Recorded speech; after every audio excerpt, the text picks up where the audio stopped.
visionaries. So I had the opportunity and the pleasure to interview Dexter Smith. He is a great mentor, but then also someone who's making impact in the community.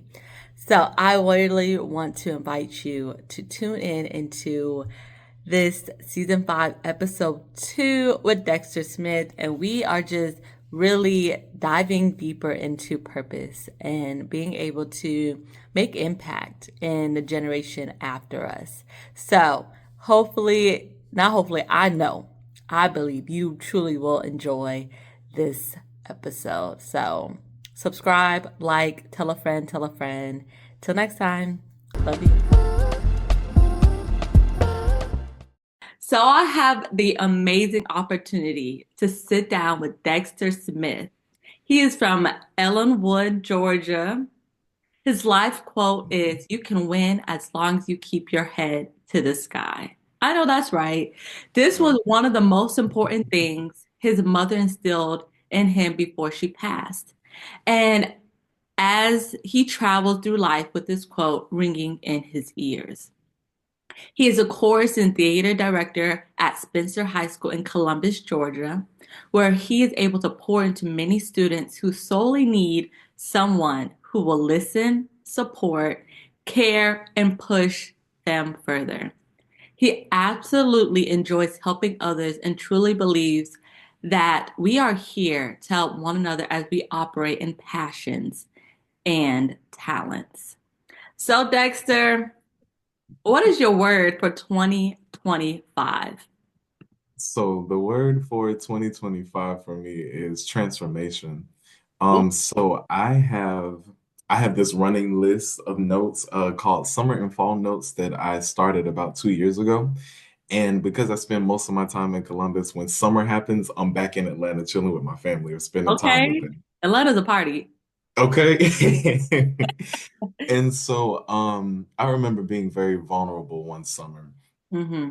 And it didn't matter if I was spending time with my dad, my grandma, my mom, my brothers, my cousin, my aunt, didn't matter who. I pick up on things, and you just never know how you're going to be blessed by what somebody else speaks, if Mm. that makes sense. So I've kept this list of running notes so that anytime that I'm feeling low, anytime that I need a reminder or need guidance, I'm going back to it. But I cut my hair off. I had locks for 6 years, and I cut them off in November. And I had the hardest time accepting that and trying to see myself with a normal haircut now because Yeah. again, 6 years of having locks, like crazy. But I remember walking one day because I do love to walk in nature. That's one of the peaceful things I have to do in order to release. And in my quiet time with God, God gave me, there is beauty in transformation. And I said, whoa, Huge. Yeah. whoa, whoa.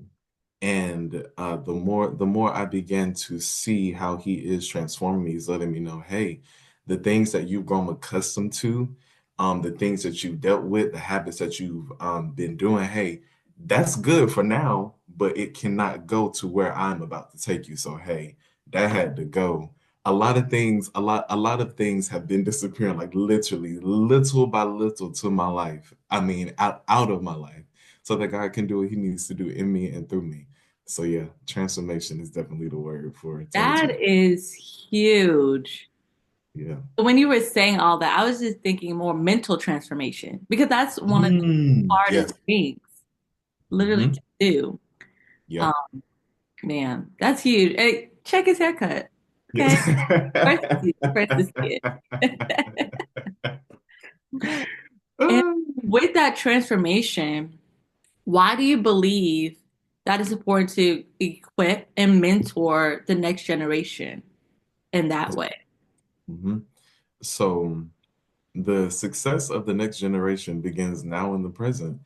In Right. order to have them to be successful, they have to know what it looks like, what it feels like, those steps to achieving success, and so on. Mhm. Um, and normally, when we start talking about generational things, we specifically talk about wealth and like assets and financial gains. For sure. But but applying that to being healthily emotionally, being healthily physically, being healthy mentally, being healthy spiritually, all of these different areas that we really need to hone in on because we've dealt with things for so long that have been that are tragic to our mind, to our health, because a goal, one of the goals for me and my kids, I say, hey, yes, I'm here to teach you music, I'm teaching you theater, but it is my job to make you or to help you become a decent human being that cares about others Hmm. because without that there's no sense of belonging or feeling like you're attached to something. There's nothing. But I absolutely do believe in equipping them with the tools and the mindset that will help them for their future successes. If they don't learn how to do it, they won't know how to do it. And for any young person that I come across, I'm like, hey, I need you to know so that when you do step out of these four walls and that you're operating in this world, hey, you got to succeed, man. Yeah, You got you to have to. succeed. You have to. You have to. And You lay have that to. lay that groundwork even further. Mhm. Because, Yeah. you do so much. I can do the Yeah. sidewalk, but what about this grass? Like how Mhm. can how can we just make it vast and in that scope, Mhm. right? And so what are some top three pieces of advice on how to operate in that unique passion? Because you talked about that equipping to get out in the world. But what Mhm. about the passion? How do we just carry that unique passion? So something I had to learn being at William Henry Spencer High School, teamwork makes the dream work. And when I tell you I am the most solo, solid, independent person ever, I can do it but myself too. Like okay, I don't need nobody. that No, just part, joking. Just joking. that part. But when I tell you, it was a quick realization because I said, well, I don't have the answers or the solutions or the resources. Hey, there's somebody in this building that can or has the solution for you. And so I really had to take a step back and be like, hey, it's not just you. It takes a team in Yeah, order to have something come to fruition so that you all can impact the lives of whoever sees it. that's true. Um, and I always think about how God has moved in my life and how He has shown His hand in bringing things to completion. The wonderful, amazing fine arts department, when I tell you we are top tier, and I'm really thankful to God that Top we tier. top tier. I'm really thankful to God that we are able to come together with our unique perspectives within fine arts to Mhm. help our students to build in them strong musicianship and the skills to be able to produce fine art. When I tell you that is so amazing, and when we come together for events and concerts and we see it all come together, oh my gosh, it's beautiful. It's beautiful. And then my coworkers are super, super awesome. When I tell you, if I did not have them, to get through things and get through the day, Mhm. ooh, it would be a little tough. It would be a little tough, but definitely teamwork makes the dream work. It's definitely not about one person. It's about you all coming together and helping and impacting someone's life through what we do in that school. So That's good. yes. Next thing, this is a quote from the head counselor at our school. Her name is Miss Washington. On my Teacher of the Year application for last year, there was a question on there. It was about how do you keep yourself engaged in what you do? And even though I had always known this, I felt like I was dead to this. She was like, "You got to feed your creativity." And Hmm. she said, if you are not able to take care of and feed yourself with the things that let you be the creative director that you are, how can you expect for creativity to purposely flow from you? And I said, Huh? Huh? Right. Say, That's so good. say that again. Say that again. And when I tell you that's my road dog right there, that's my road dog.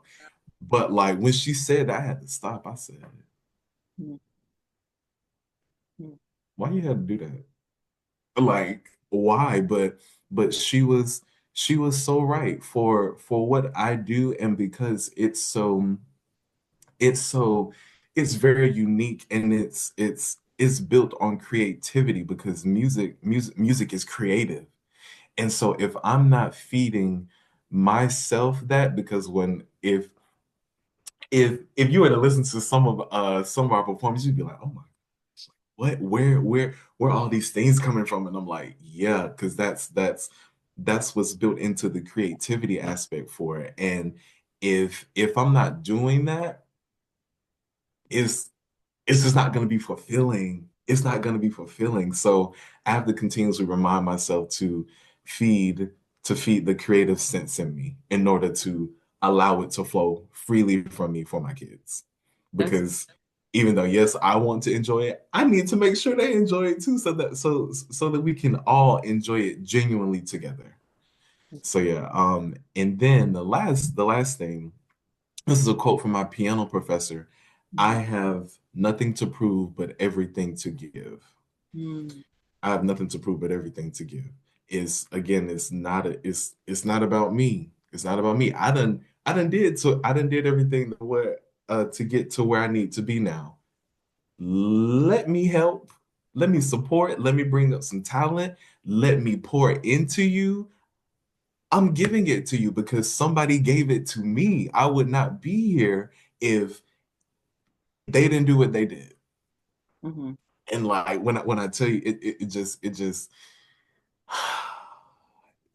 that's heavy. That's Joy. heavy for me. That's heavy for me Mhm.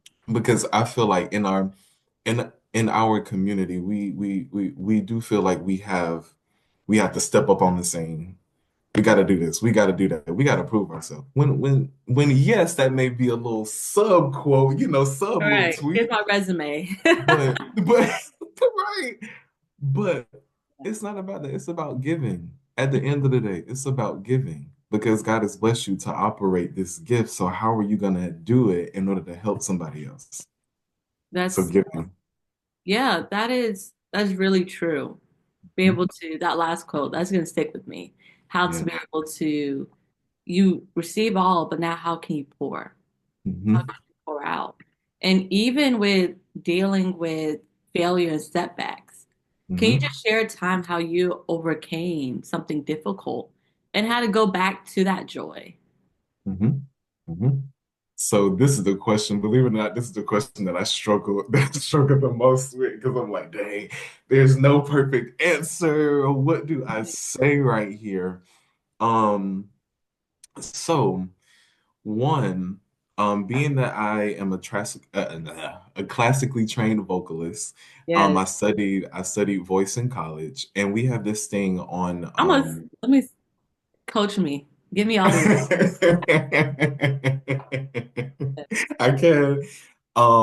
But we had this general meeting Mhm. in our vocal studios called Studio, and it's where we performed for everyone, to gain experience with our songs and all that jazz.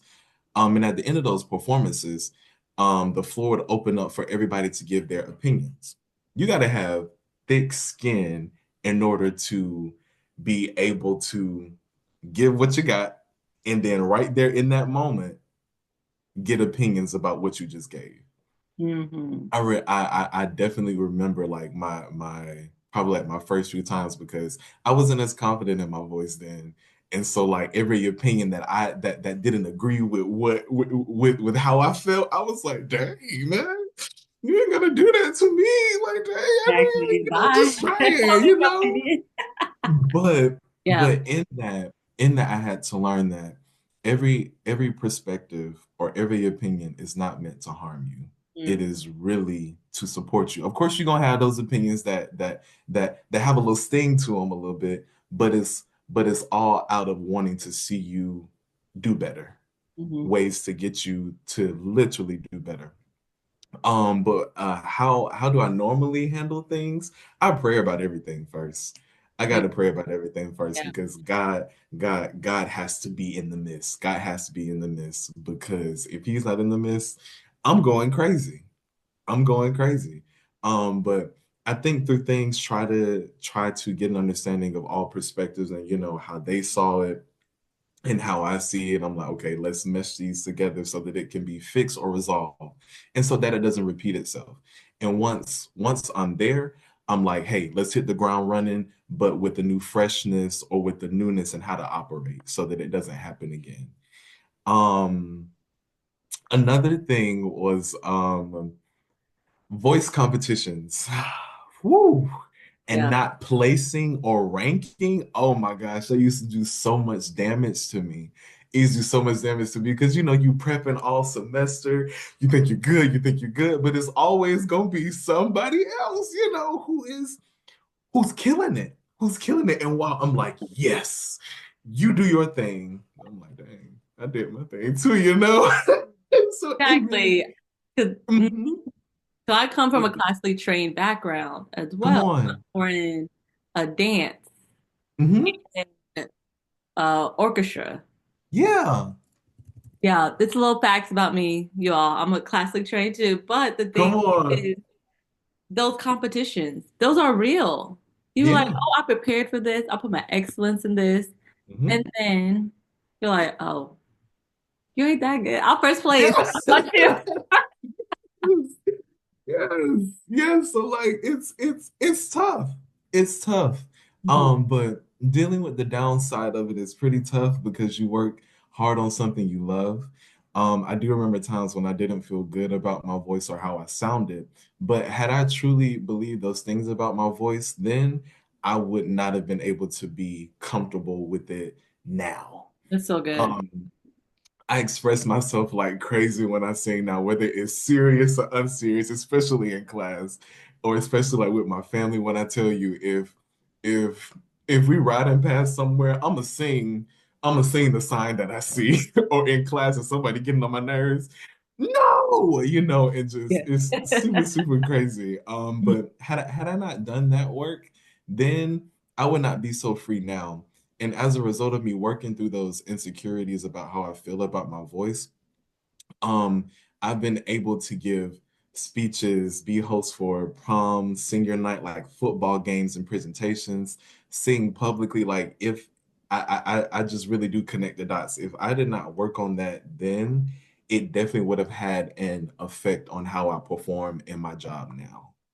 Mhm. And had none of that happened, I definitely think that I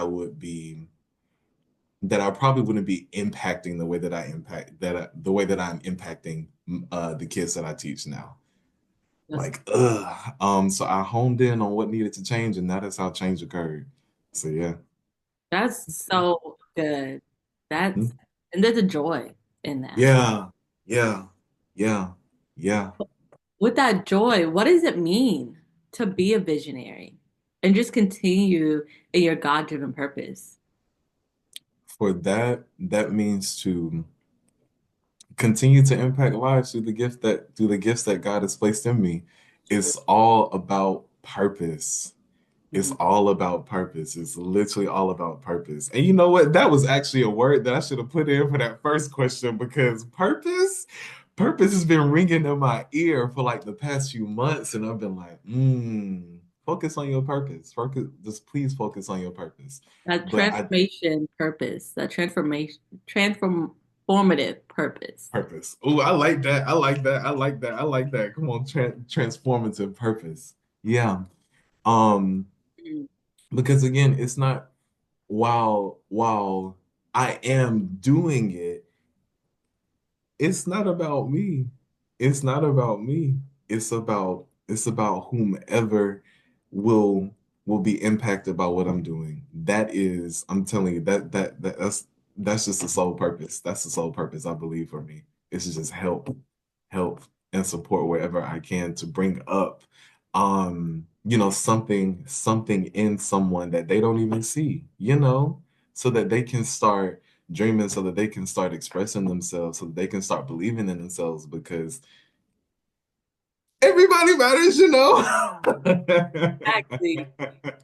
So yes. Everybody has that dream and Mhm. the ability just to unlock it. Like Yeah. that's what you're doing in that mentorship, that next Yes. generation. Like you see everything that's going on in the world. How can you Mhm. make that impact? Yes. Yes. So good. Well, Dexter, how can people connect with you, just follow up with you, and just learn more? Okay, so our page on Instagram is Voices of the Green Wave, because we are the Spencer Green Wave course of William Henry Spencer High School. That is one way to follow up with us and what we're doing, as well as follow the Spencer High School page on Facebook. And my name is DJ Smith on Facebook. So that's where Yes. we are. That's so good. And thank you so much for just hopping on this podcast episode and just kind of changing lives, even Yeah. changing my life, and just the impact in just, yeah, just being you, first Thank of all. you. Thank you. Thank you so much. That means a lot. And when I tell you, I'm just thankful. I'm just really, really thankful. Mhm. Thank you. Thank you for having this platform for myself and others to be able to share their story, their experiences, and to share advice and, how they handle life and how they get through things that they're doing. And, I just pray all the best for you, this Thank you. platform, and that it takes off, does what it needs to do because it's awesome. You're doing something amazing. And I thank you for having me this morning.